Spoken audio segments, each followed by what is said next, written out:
Dear viewers, আজ আমরা একটি গুরুত্বপূর্ণ টেকনিক্যাল যে টিউটোরিয়াল বা টেকনিক্যাল ভিডিও নিয়ে আলোচনা করব। মূলত আজকের আলোচনার বিষয়টা হচ্ছে সম্পূর্ণ একটু ভিন্ন ধরনের আলোচনা। মূলত যারা ভোটার কার্ডের যে কারেকশান, ভোটার কার্ড নতুন করে তৈরি, ভোটার কার্ডের শিফটিং, এই সমস্ত বিষয় নিয়ে কাজ করছেন এবং মূলত বিএলও অ্যাপের মাধ্যমে কাজ করছেন, তাদের জন্য এই ভিডিওটি। ফলে যারা এই বিএলও কাজের সঙ্গে যুক্ত, তারা অবশ্যই ভিডিওটি স্কিপ না করে পুরোটি দেখুন, এবং যাদের এই বিষয়ে কোনো দরকার নেই তারা ভিডিওটি স্কিপ করতে পারেন। আজকের ভিডিওর মূল আলোচনা যে বিষয় সেটা হচ্ছে কোনো ফর্ম এন্ট্রির ক্ষেত্রে যদি নিজের ফর্ম এন্ট্রি করেছেন এবং কোনো কারণে হয়তো অসাবধানতাবশত সেটা ভুল হয়ে গেছে। ভুল বলতে কী ধরনের? হয়তো ফটো যার এন্ট্রি হচ্ছে তার জায়গায় অন্য কারোর ফটো দিয়ে দেওয়া হয়ে গেছে। ডেট অফ বার্থের যে প্রমাণ হিসাবে যে বার্থ সার্টিফিকেট অথবা মাধ্যমিকের অ্যাডমিট কার্ড দিতে চেয়েছিলেন আপনি, সে জায়গায় আপনি অন্য কারোর অ্যাডমিট কার্ড দিয়ে দিয়েছেন। বা ওইখানে যে অপশন থাকে যে আপনি কি সার্টিফিকেট দিচ্ছেন, অ্যাডমিট কার্ড না বার্থ সার্টিফিকেট বা অন্য কিছু, সেখানে চুজ করতে গিয়ে অপশনগুলো হয়তো আপনি চুজ করেছেন অ্যাডমিট কার্ড, কিন্তু ছবিটা দিচ্ছেন হয়তো বার্থ সার্টিফিকেট। এই সমস্ত ভুল, বা নাম লিখতে গিয়ে বাংলায় ভুল হয়ে গেছে, অর্থাৎ ইংরেজিতে যে নামটা হয় সেই নামটা লেখার পর রিজিওনাল ল্যাঙ্গুয়েজে যখন চয়েস করেছিলেন তখন অটোমেটিক্যালি ডিটেলসটা নিয়ে নেয়। ফলে আপনি হয়তো কারেকশানটা করেননি, নতুন করে যে নামটা হবে, কারণ ইংলিশে যে নামটা থাকে সেটা যখন ট্রান্সলেট হয়ে রিজিওনাল ল্যাঙ্গুয়েজ অর্থাৎ বাংলায় হবে, তখন অনেক সময় সেই নামের বানানটা একটু অন্য ধরনের হয়ে যায়। ফলে সেই ভুলটা আপনি লক্ষ্য করেননি, এই অবস্থায় ফর্মটা সাবমিট করে দিয়েছেন। বা এরকমও হতে পারে যারা অনলাইন থেকে ফর্ম এন্ট্রি করে জমা দিয়েছে, মানে ফর্ম এন্ট্রি করেছে, তাদের ক্ষেত্রে দেখা যায় তারা হয়তো জানে না, তারা হয়তো এমন কিছু ডকুমেন্টস দিয়েছে যে ডকুমেন্টসটা কিন্তু আপনার বর্তমান সময় অনুযায়ী সেটাকে গ্রহণযোগ্যতা নেই। ফলে কি হয়, সেই জায়গা থেকে ওই ডকুমেন্টসটা আপনাকে চেঞ্জ করে অরিজিনাল যে ডকুমেন্টস যেটা দেওয়া উচিত সেইটা দেবেন। সেই বিষয়ে কী করণীয়, অর্থাৎ বলতে চাইছি আমি যেটা, হয়তো কেউ ডেট অফ বার্থের প্রমাণ হিসাবে আধার কার্ড দিয়ে দিয়েছে, কিন্তু অ্যাকচুয়ালি বর্তমানে যে আধার কার্ডটা ডেট অফ বার্থের প্রমাণ নয়, সেক্ষেত্রে আপনি একদম অথেন্টিক পেপার হিসাবে school certificate, admit card, birth certificate এটা নিতে পারেন। সেগুলো কিভাবে পুনরায় আপনি আপনার এন্ড থেকে সেটা দিয়ে আপডেট করবেন, সেই বিষয়টা আমরা আলোচনা করব। এছাড়া ফর্ম 7-এর ক্ষেত্রে বাড়ির নাম্বারের সমস্যা, বা ফর্ম 8-এর ক্ষেত্রে ডকুমেন্ট আপলোডের সমস্যা, এই সমস্ত বিষয় নিয়ে আলোচনা করব। এবং আরেকটা গুরুত্বপূর্ণ বিষয় যেটা অনেকেই জানতে চাইছে, সেটা হচ্ছে যাদের নাম ইতিমধ্যে ভোটার তালিকায় নেই কিন্তু ভোটার কার্ড আছে, অর্থাৎ দেখা যাচ্ছে কোনো একজনের নাম হয়তো বিশেষ কারণবশত নামটি ভোটার তালিকা থেকে বাদ গেছে, কিন্তু বাস্তবসম্মত বিষয় এটাই যে তার কাছে তো ভোটার কার্ডটা থাকবেই। ফলে সে এসেছে আপনার কাছে ফর্ম এন্ট্রি করতে, সেক্ষেত্রে কি করা হবে, এই পুরো বিষয়টা আলোচনা করব। তাই ভিডিওটি স্কিপ না করে পুরোটি দেখুন, তাহলে আপনাদের মধ্যে যে সমস্যাগুলো আছে সেগুলো আশা করি আর থাকবে না। আপনারা প্রত্যেকে ইতিমধ্যে জানেন যে এই বিষয়টা কারেকশন করতে গেলে প্রথমেই যেখানে আমরা যাব সেটা হচ্ছে চেকলিস্ট। চেকলিস্টে ক্লিক করলে অটোমেটিক্যালি আপনার সেকশানে যে সমস্ত ফর্মগুলো এন্ট্রি হয়ে আছে, সেটা যে এন্ড থেকে এন্ট্রি হোক না কেন, আপনি নিজে করেছেন অ্যাপের মাধ্যমে কি অনলাইন থেকে ডাইরেক্ট এন্ট্রি হয়ে এসেছে, সেগুলো কিন্তু দেখাবে। চেকলিস্টের দুটো সেকশন আছে আমরা জানি, সেই সেকশনে কিন্তু ভেরিফাইড সেকশনে যে ফর্মগুলো ইতিমধ্যে চলে গেছে সেগুলো কিন্তু আপনি এই মুহূর্তে কিছু করতে পারবেন না, মানে আপনার এন্ড থেকে কিছু করতে পারবেন না। সেটা সম্পূর্ণ আপনার যারা একদম ইমিডিয়েট হায়ার অথরিটি রয়েছে, অর্থাৎ ARO স্যার বা ম্যাডাম, বা অন্যান্য যারা ওসি ইলেকশন স্যার বা ম্যাডাম, বা আরও অন্যান্য যারা অফিসার রয়েছেন এই বিষয়ে দায়িত্বপ্রাপ্ত, তারা তাদের এন্ড থেকে হয়তো করতে পারেন। যাই হোক, সেটা তাদের বিষয়। আমি আজকে আপনার যেটুকুনি করার ক্ষমতা আছে আপনার অ্যাপসের মাধ্যমে সেটা আলোচনা করব। ভিডিওটি শুরু করার আগে আর একটা ডিসক্লেমার দিয়ে রাখি, ভিডিওটি সম্পূর্ণভাবে শিক্ষামূলক উদ্দেশ্যে তৈরি, মূলত বিভিন্ন অনলাইন এবং অফলাইন সোর্স থেকে প্রাপ্ত তথ্যের ভিত্তিতে তৈরি করা হয়েছে।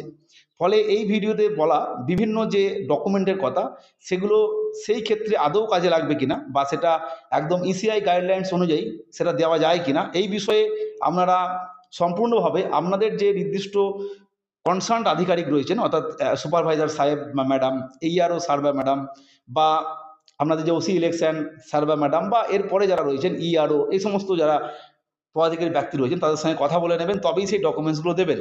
কিন্তু টেকনিক্যাল যে টিউটোরিয়ালটা, অর্থাৎ কীভাবে এগুলো করবেন, সেটা কিন্তু ঠিকঠাক এইভাবেই করতে হবে। এরপর আমরা যখনই চেকলিস্টে ক্লিক করব, দেখতেই পাচ্ছেন এখানে চেকলিস্টে ক্লিক করলে কিন্তু সেই পেজটা ওপেন হবে যেখান থেকে আপনি এডিটগুলো করতে পারবেন। যখনই এরকম চেকলিস্টে ক্লিক করবেন তখন এই পেজটা ওপেন হবে, দেখতেই পাচ্ছেন টোটাল লিস্ট এবং ভেরিফাইড লেখা আছে। এবং ঠিক এটা ওপর দিকে স্ক্রল করলে আমার টোটাল লিস্ট যেটা, যেখানে আপনি ভেরিফাই করেননি সেই ধরনের ফর্মগুলো দেখাবে। সেই ফর্মে যদি আপনি কোনো এডিট করতে চান, সেটা ফর্ম 6 হতে পারে, ফর্ম 7 হতে পারে, ফর্ম 8 শিফটিং হতে পারে, যাই হোক না কেন কোনো অসুবিধা নেই। কিন্তু মনে রাখতে হবে ভেরিফাইড সেকশনে যে ফর্মগুলো থাকবে সেগুলো আপনি কিছু করতে পারবেন না, যেটা আমি পূর্বেই বললাম।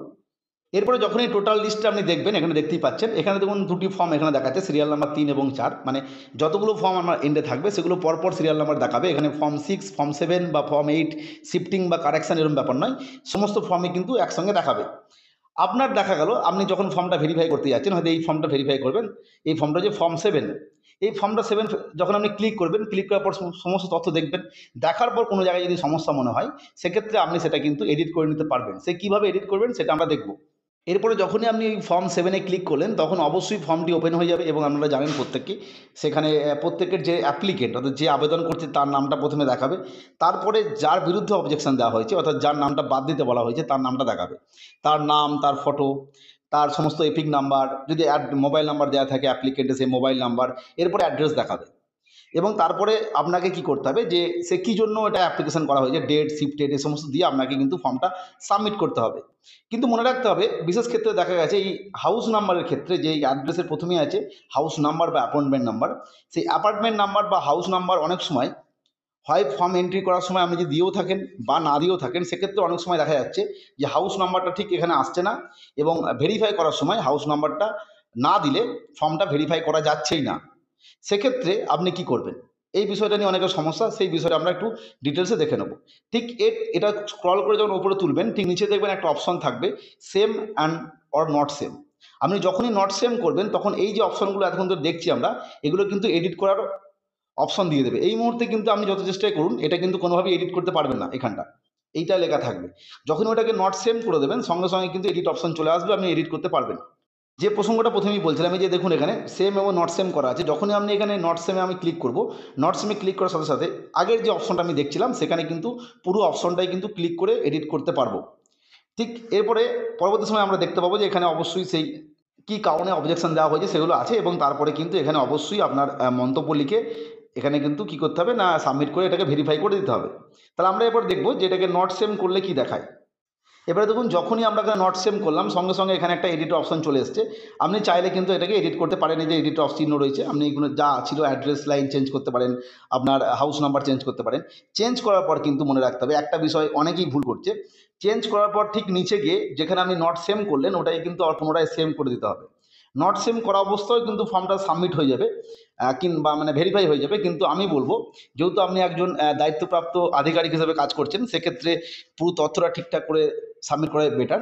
সেক্ষেত্রে আপনি অবশ্যই পুনরায় এখানে তথ্যটা দিয়ে একটা আপডেট বলে অপশন থাকবে, সেখানে আপডেট করবেন। আপডেট করার পর ওইখান জায়গায় সেম করে দেবেন, তারপরে কিন্তু ফর্মটা সাবমিট করবেন। এরপরে যখনই আপনি এডিট করে দিলেন, যেটুকুন এডিট করতে চাইছেন, এডিট করার পর অবশ্যই এই আপডেট চিহ্নতে ক্লিক করবেন। আপডেট ক্লিক করলেই কিন্তু আপডেট হয়ে যাবে। আপডেট হয়ে যাওয়ার পর কিন্তু আপনাকে কী করতে হবে না, পুনরায় যে বললাম একটু আগে সেম এবং নট সেম লেখা আছে, সেই এতক্ষণ ধরে নট সেমে আমরা কাজ করছিলাম, ওখানে ক্লিক করা ছিল। এবার পুনরায় সেমে যেখানটা আছে সেখানে ক্লিক করবেন এবং তারপরে আপডেট করবেন। শুধুমাত্র এটাই আপডেট করতে পারবেন তা নয়, আপনি যদি চান যে হয়তো তার যে ডেথ সার্টিফিকেটটা দেওয়া হয়েছে, এখন হয়তো ভুলবশত সার্টিফিকেটটা হয়তো ভালো ফটোটা ওঠেনি, পুনরায় ফটো দিতে হবে। কি ফটোটা হয়তো ভুলবশত একসঙ্গে অনেকগুলো হয়তো এন্ট্রি নিয়ে কাজ করছিলেন আপনি, ভুলবশত অন্য কারোর এন্ট্রি হয়ে গেছে, বা কেউ হয়তো বাইরে থেকে এন্ট্রি করেছে, সে হয়তো ডেথ সার্টিফিকেটের জায়গায় অন্য কোনো সার্টিফিকেট দিয়ে দিয়েছে যেটা আদৌ এলিজেবল নয়। সেক্ষেত্রে আপনি নতুন করে ডেথ সার্টিফিকেটটা এখানে দেবেন। সেক্ষেত্রে আপনি কিন্তু একই রকমভাবে সার্টিফিকেটটা যেখানে দেওয়া আছে ঠিক সেই জায়গায় নিচে দেখবেন এই সেম নট সেম আছে, সেই নট সেমে ক্লিক করবেন, পুনরায় এডিট অপশন পেয়ে যাবেন। সেখান থেকে একই রকমভাবে যে ফটো যে চুজ করতে হয় গ্যালারি থেকে, সেভাবে চুজ করে কী দিতে চাইছেন সেটা দেখে পুনরায় দিয়ে একই রকমভাবে আপডেট করবেন।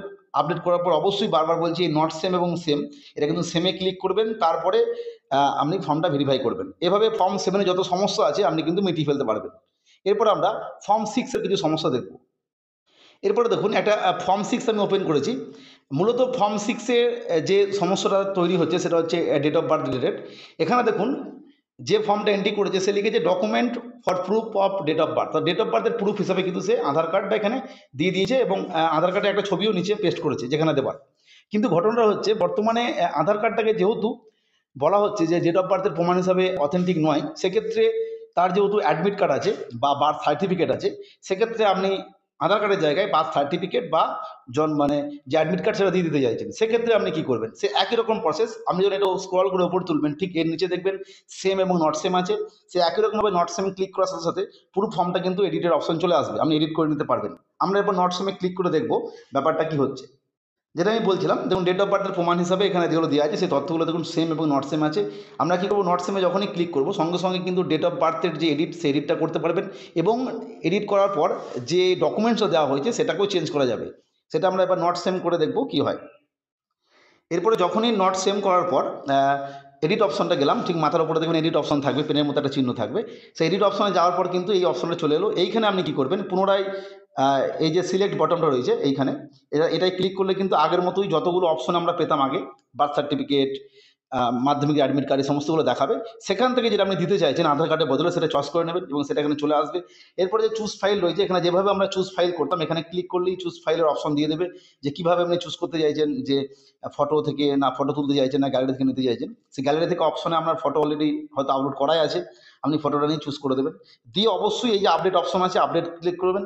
আপডেট করার পর আবারও বলছি, দেখবেন ওই যে যেখানে নট সেম করলেন, সেম আর নট সেম, সেটাকে কিন্তু আগে সেম অপশনে করে নেবেন, তারপরে আপনি ফর্মটা এন্ট্রি করবেন।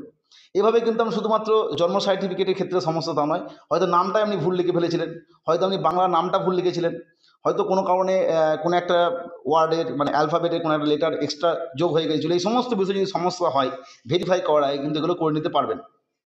একই রকমভাবে আপনি কিন্তু ফর্ম 8-এর ক্ষেত্রে যদি কোনো সমস্যা থাকে সেগুলো কারেকশন করতে পারবেন। যাই হোক, আরেকটা বিষয় আলোচনা করবো বলেছিলাম, সেটা হচ্ছে যে যাদের ভোটার কার্ড রয়েছে অনেকের হয়তো, কিন্তু ভোটার তালিকায় নাম নেই। অর্থাৎ ভোটার কার্ডটা তার কাছে থাকবে, এটা স্বাভাবিক, কিন্তু ভোটার তালিকা থেকে নাম বাদ গেছে যে কোনো কারণে, হয়তো শিফটেড বা যে কোনো কারণেই হোক। সেক্ষেত্রে আপনি কী করবেন, যেহেতু নতুন মানে তার কাছে এই মুহূর্তে ভোটার তালিকায় নাম নেই, তার মানে তার এন্ট্রি হবে ফর্ম 6-এ। অর্থাৎ ফর্ম 6 নতুন ভোটার যেভাবে এন্ট্রি হয় সেখানে এন্ট্রি হবে।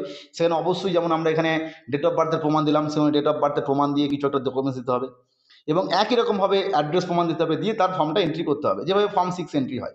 এবার ঘটনা হচ্ছে অনেক সময় দেখা যাচ্ছে হয়তো বেশি বয়স, যেহেতু ভোটার কার্ড ছিল এই মুহূর্তে তালিকায় নাম নেই, তার মানে হয়তো তার ভোটার কার্ডটা 3-4 বছর আগে হয়েছে, তার মানে আশা করা যায় তার বয়স প্রায় 21+ বা এরকম কিছু। ফলে আপনি 21+ হয়ে যাওয়ার জন্য তার যে আগে কোথাও ভোটার কার্ড নেই এবং যে ভোটার কার্ডটি ছিল সেটি বর্তমানে ভোটার তালিকা থেকে বাদ চলে গেছে, যে কারণেই হোক সেটা লিখে নিতে পারেন। আর যদি আপনার যে কনসার্ন হায়ার অথরিটি রয়েছে তাদের সঙ্গে জিজ্ঞাসা করে নেবেন, ওই যে এপিক কার্ড, যেটা মানে এপিক রয়েছে আর কি ভোটার কার্ড, সেটাকে অ্যাড্রেস প্রুফ যেখানে দিচ্ছেন সেখানে তার সঙ্গে ওটা আলাদা করে ছবি তুলে একসঙ্গে অ্যাটাচ করে দেওয়া যাবে কিনা। কারণ যেহেতু ভোটার কার্ডটা রয়েছে সেক্ষেত্রে সুবিধা পেতে পারে হয়তো উনি ভোটার কার্ড তৈরির ক্ষেত্রে। অবশ্যই এই যে ডিক্লারেশনের কথা বললাম, এইজ ডিক্লারেশন 21+-এর জন্য বা এপিকটাকে ওখানে দেওয়ার জন্য, এই তথ্য দুটো এক্সট্রা তথ্য, এই তথ্যগুলো অবশ্যই আপনার যারা কনসার্ন অথরিটি রয়েছে মানে higher authority, immediate higher authority, তাদের কাছে জেনে নেবেন দেওয়া যাবে কিনা। অর্থাৎ মূল বিষয় হলো ভোটার কার্ড আছে কিন্তু ভোটার তালিকায় নাম না থাকলে আপনাকে ফর্ম 6 এন্ট্রি করতে হবে এবং যেভাবে যা যা ডকুমেন্টস লাগে সেগুলোই দিতে হবে। যাই হোক, আজকে তথ্যগুলো শেয়ার করলাম। পরবর্তী আপডেট বা তথ্যের জন্য চ্যানেলটিকে সাবস্ক্রাইব করে রাখবেন। আজকের ভিডিও দেখার জন্য প্রত্যেককে অসংখ্য ধন্যবাদ।